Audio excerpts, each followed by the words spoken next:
Charles Weinraub AKA the Handsome Homebuyer, and on this week's episode we are talking about all things real estate tax related in New York. So a couple things have been going on that inspired this video. First, I'm getting a ton of DMs from people who are like, Charles, can I 1031 my flip? How do I set up my business so I don't have to pay taxes? Taxes. Obviously taxes are high everywhere. They're extremely high in New York. And then on the flip side, I just did a deal in Queens and the transfer tax literally made me fall off my chair. So what I want to do in this video is discuss taxes for flippers in regards to income tax, and then just talk about transfer tax and mortgage tax and the different taxes that you as a real estate investor or we as a real estate investors deal with in New York. So taxes in New York. The first is mortgage recording tax, right? So there's two levels to this. Mortgage recording tax as a whole, if you're lent to by an entity, is 1.05%. So essentially, if you borrow $100,000, right?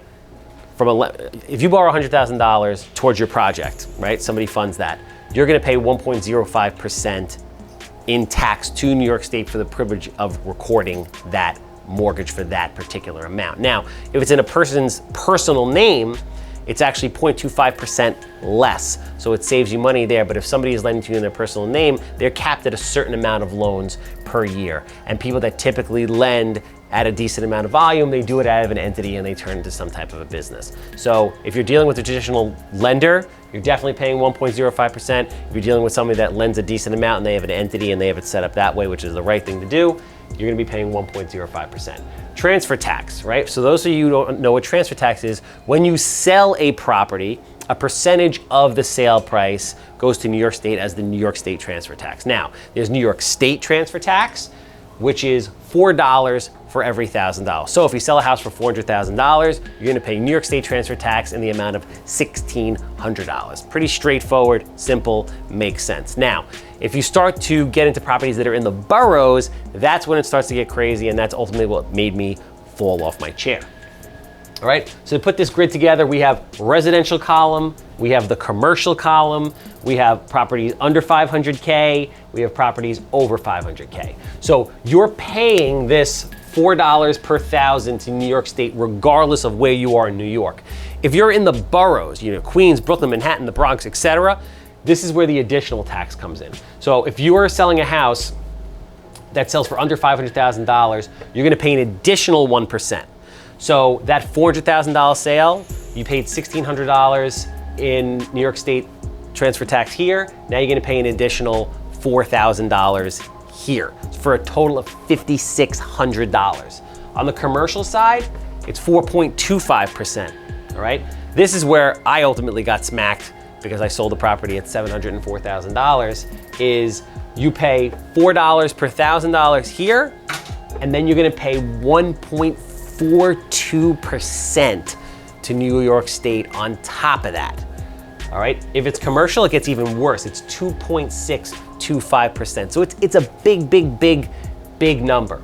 Last and final, I want to talk about flipping tax. So people reach out to me again all the time and they say, listen, I don't want to pay the taxes. How do I do this? Here's the unfortunate way. Can I do a 1031? 1031s, and we're gonna do a follow-up video about 1031s and everything there is to know about 1031s. 1031s are not something you use to flip properties with. They are used for long-term hold. There's very strict regulation and time constraints behind the 1031. It's not conducive to flipping houses. You have to identify 3 properties. You only have X amount of time to do your due diligence, to close on them, etc. Or you ultimately get whacked for everything before that.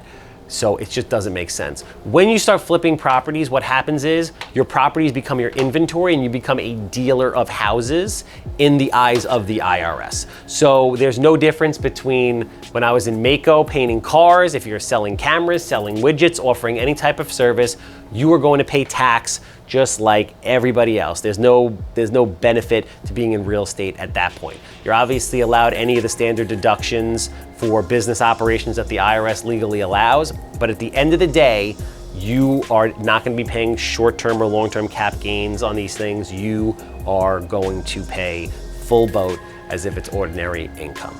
So that's the unfortunate reality. We got mortgage recording tax, you guys know what it is. We got transfer tax, it's upsetting, but you know what it is. And we have faced the unfortunate reality of if you are flipping houses at scale, you are going to pay real taxes on the income. But like my accountant Steve Oakes says, there's worse problems to have than having to pay taxes on money that you actually made. So with that said, we appreciate you. Obviously like, subscribe, share this video, and we'll see you on next week's educational vlog.